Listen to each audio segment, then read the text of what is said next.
কালারটা wine colour, ডিজাইনটা দেখো। আগে দেখি না, আগে দেখলাম এটাই পড়তাম। এটা 10 বছর, প্রায় 10 বছর না 10 বছর হয়ে গিয়েছে আফসারা বাই অন্তরার। এবং এত বছর যাবত কিভাবে আপনাদের ভালোবাসা নিয়ে টিকে আছে আফসারা বাই অন্তরা। তার এটা না রোজ টাইপের কিন্তু এমব্রয়ডারি ওয়ার্ক করে। এটা যে সুতার কাজটা, এটা কিন্তু রোজ টাইপের। হ্যাঁ, আপনাদের সাথে শেয়ার করব। হ্যাঁ, এটার আর আরেকটা জিনিস, আফসারা বাই অন্তরা বেসিক্যালি এত বছর ধরে টিকে আছে কিভাবে। 2014 সাল থেকে কিন্তু আফসারা বাই অন্তরার জার্নি স্টার্ট, এবং 14, 15, 16 মানে প্রায় 10 বছর, প্রায় 10 বছর না 10 বছর হয়ে গিয়েছে আফসারা বাই অন্তরার। এবং এত বছর যাবত কিভাবে আপনাদের ভালোবাসা নিয়ে টিকে আছে আফসারা বাই অন্তরা, তার একটা সিক্রেট বলি।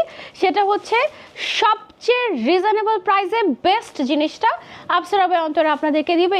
এবং এখানে আপনারা ভ্যারিয়েশন পাবেন, অনেক ভ্যারিয়েশন পাবেন। ঠিক আছে, দেশি বোরকা থেকে স্টার্ট করে, দুবাই আবায়া থেকে স্টার্ট করে, কারচুপি থেকে শুরু